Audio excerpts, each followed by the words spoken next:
ആറന്മുള പാർത്ഥസാരഥി ക്ഷേത്രത്തിലേക്കുള്ള തിരുവോണത്തോണിയേറാൻ മങ്ങാട്ടില്ലം ഭട്ടതിരി പുറപ്പെട്ടു. രാവിലെ കുമാരനെല്ലൂർ മങ്ങാട്ടുകടവിൽ നൂറുകണക്കിന് ഭക്തരുടെ സാന്നിധ്യത്തിലായിരുന്നു പുറപ്പാട്. ഉത്രാടം നാളിൽ ഭട്ടതിരി തിരുവോണത്തോണിയേറും. ഇന്ന് ചിങ്ങമാസത്തിലെ മൂലം നക്ഷത്രം. തിരുവോണത്തോണിയേറാൻ മങ്ങാട്ട് ഭട്ടതിരി പത്തനംതിട്ട കാട്ടൂരിലേക്ക് യാത്ര തിരിക്കുന്ന ദിനം. കുമാരനെല്ലൂർ മങ്ങാട്ട് ഇല്ലം കടവിൽ ചുരുളൻ വള്ളം അലങ്കാരങ്ങളോടെ തയ്യാറായി നിന്നു. മങ്ങാട്ട് ഇല്ലം എം.എൻ. അനൂപ് നാരായണ ഭട്ടതിരിയാണ് പരമ്പരാഗത അവകാശം ഇത്തവണയും നിർവഹിച്ചത്.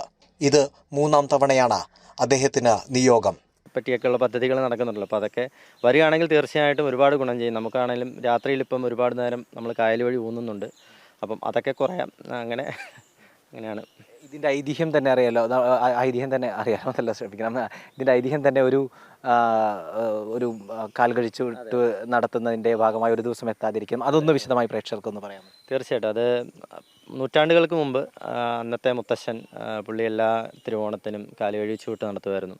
അപ്പോൾ ഒരിക്കൽ അദ്ദേഹത്തിൻ്റെ അടുത്തേക്ക് ആരും വരാണ്ടാവുകയും അങ്ങനെ അദ്ദേഹം പൂജാമുറിയിൽ സങ്കടത്തോടെ ഇരിക്കുന്ന സമയത്ത് ഒരു ഉണ്ണിച്ചുണ്ണി ഉപനയനം കഴിഞ്ഞൊരു ബാലൻ വന്ന് ഭക്ഷണം കഴിക്കാൻ വിശക്കുന്നു എന്ന് പറഞ്ഞ് ആവശ്യപ്പെടുകയും അങ്ങേയറ്റം സന്തോഷത്തോടു കൂടി അദ്ദേഹത്തെ സ്വീകരിച്ചിരുത്തി ഭക്ഷണം കൊടുത്തു. അപ്പോൾ ആ നേരത്തെ എനിക്ക് അവിടുത്തെ ആതിഥേയത്വം വളരെയധികം ഇഷ്ടമായി. അപ്പോൾ എല്ലാ വർഷവും ഞാൻ വരും എന്ന് പറഞ്ഞിട്ടാണ് ആ ബാലൻ പോകുന്നത്. പിറ്റേ വർഷം ഓണത്തിന് മുമ്പ് മുത്തശ്ശനൊരു സ്വപ്നദർശനം ഉണ്ടാവുകയാണ് തിരുവാറന്മുളയപ്പൻ്റെ. ഞാനാണ് വന്നിരുന്നത്.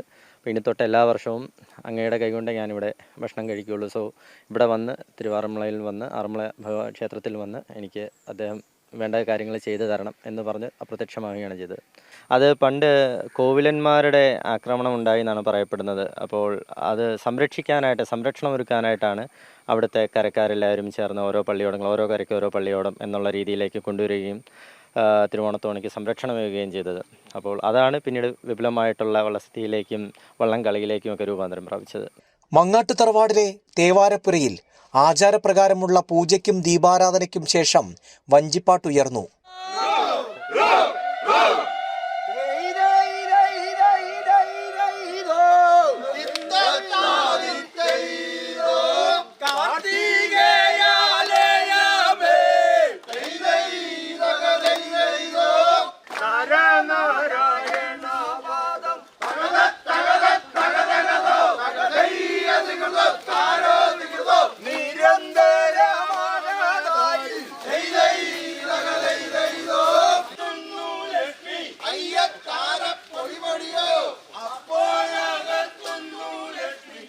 രാവിലെ 11:45 മുഹൂർത്തത്തിൽ ഭട്ടതിരി യാത്രക്കിറങ്ങി.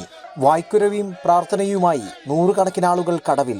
കോട്ടയത്തിന്റെ ഓണാഘോഷങ്ങളുടെ തുടക്കം കൂടിയാണ് ഭട്ടതിരിയുടെ ഈ പുറപ്പാട്. മങ്ങാട്ട് ഭട്ടതിരിയുടെ ഈ യാത്രയിൽ നമുക്ക് കാണാൻ സാധിച്ചു നാട്ടിലുള്ള മുഴുവൻ ജനങ്ങളും, ഈ നാട്ടിൽ നിന്ന് മാത്രമല്ല അന്യദേശത്തു നിന്ന് പോലും ആളുകൾ ഈ ചടങ്ങിൽ സാക്ഷിയാകാൻ വേണ്ടി ഇവിടെ എത്താറുണ്ട്.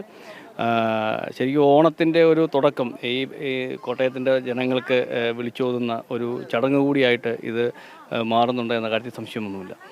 തീർച്ചയായിട്ടും അദ്ദേഹം US സോഫ്റ്റ്വെയർ എഞ്ചിനീയറായിട്ട് വർക്ക് ചെയ്തിരിക്കുകയാണ്. അദ്ദേഹം അവിടെ നിന്ന് ഈ ഒരു ചടങ്ങിന് വേണ്ടിയിട്ട്, അല്ലെങ്കിൽ ചരിത്ര പ്രാധാന്യമുള്ള ഈ ഒരു ചടങ്ങിൽ ഭാഗമാകാൻ വേണ്ടിയിട്ട് ഇതിനു വേണ്ടി എത്തുന്നു എന്ന് പറയുന്നത് തന്നെ അതിൻ്റെ ഏറെ പ്രാധാന്യം വിളിച്ചോതുന്നതാണ് എന്ന കാര്യത്തിൽ യാതൊരു സംശയവുമില്ല. അതുകൊണ്ട് തന്നെയാണ് ജനങ്ങളെല്ലാവരും, ഈ നാട്ടിലെ ജനങ്ങളെല്ലാവരും ഇതൊരു ഉത്സവം പോലെ തന്നെയാണ് ഏറ്റെടുത്തിരിക്കുന്നത്. രാവിലെ മുതൽ തന്നെ ഇവിടേക്ക് ആളുകൾ എത്തി തുടങ്ങുന്നു. നൂറുകണക്കിന് ആളുകളാണ് വിവിധ സ്ഥലങ്ങളിൽ നിന്ന് എത്തുന്നത്. മീനച്ചിലാറും കൊടുകൂരാറും പമ്പയാറും തോടുകളും 3 രാത്രിയും പകലും പിന്നിട്ടാണ് ഭട്ടതിരി കാട്ടൂരിലെത്തുക. ഉത്രാടസന്ധ്യയിൽ കാട്ടൂർ മഹാവിഷ്ണു ക്ഷേത്രത്തിൽ നിന്നും 18 വീട്ടുകാരും നാട്ടുകാരും ചേർന്ന് തയ്യാറാക്കിയ ഓണവിഭവങ്ങളുമായി യാത്ര തുടരുന്ന തിരുവോണത്തോണി തിരുവോണനാൾ പുലർച്ചെ ആറന്മുള ക്ഷേത്രത്തിലെത്തും. ജനം, കോട്ടയം.